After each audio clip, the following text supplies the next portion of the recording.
Little Red Riding Hood. In a village bordered by whispering pines and winding streams, there lived a girl known to all for the crimson cloak she wore wherever she went. They called her Little Red Riding Hood, for the cloak, sewn by her grandmother, glowed like a drop of sunset against the forest's green. She was a kind and bright child, with laughter like a bubbling brook and eyes as curious as the dawn. She helped her mother with chores and often carried baskets of bread and sweet butter to the poor, for kindness was a treasure greater than gold in their home. One morning her mother called to her, the dawn mist still hanging like silk over the meadows. "Your grandmother is ill, dear heart," her mother said, handing her a basket lined with a cloth of white. Inside were fresh bread, sweet butter, and a small pot of berry preserves. "Take these to her, but remember, do not stray from the path. The woods are old and deep, and though they seem quiet, they watch."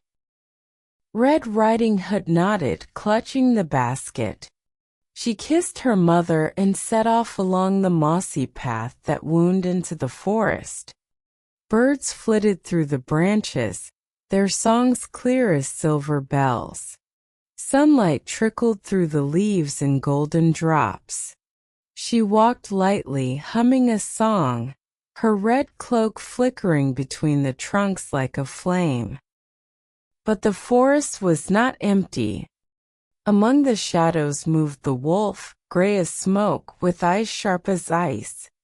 He watched the girl from a distance, his paws silent upon the forest floor. "Good morning, child," said the wolf, stepping from the shadows with a smile that hid his teeth. "Where are you off to on this fine morning?"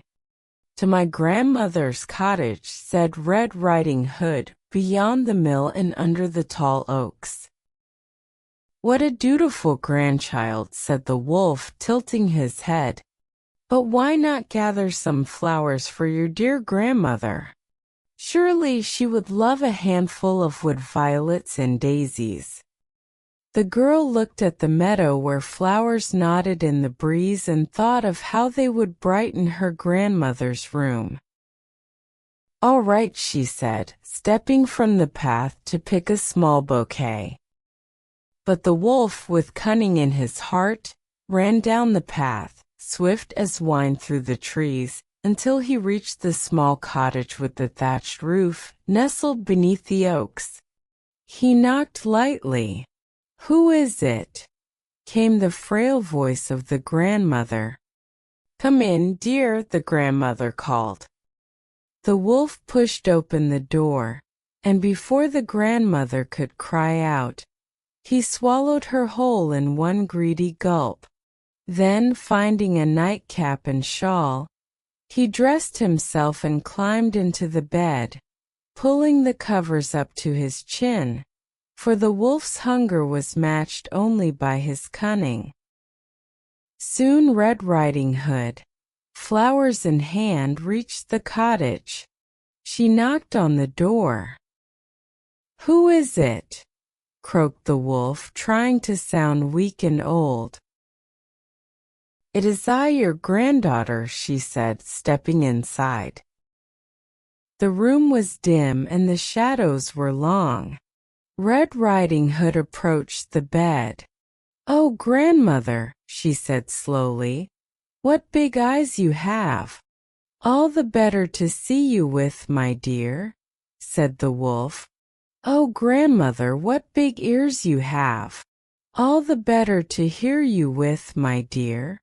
"Oh, grandmother, what big teeth you have!" "All the better to eat you with," roared the wolf, throwing off the covers and leaping toward the girl. Red Riding Hood screamed, stumbling backward, but before the wolf could seize her, the door burst open. A woodcutter who often walked the paths to watch over the forest had heard the commotion. With an axe in hand and courage in his heart, he struck down the wolf before he could harm the girl. the wolf fell, and from his belly the grandmother was freed, shaken but alive, for the wolf's greed had not given him time to chew. Red Riding Hood wept with joy, hugging her grandmother tightly.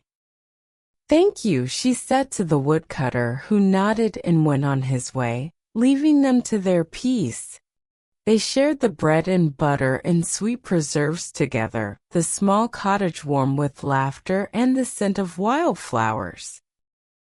Red Riding Hood learned that day never to stray from the path, and the forest, old and wise, held its silence once more. And so the story of Little Red Riding Hood passed through the years, reminding children and grown folk alike that courage, wisdom, and kindness are the greatest shields against the shadows that walk the world, and that even in the darkest woods, light can be found if we remember the path.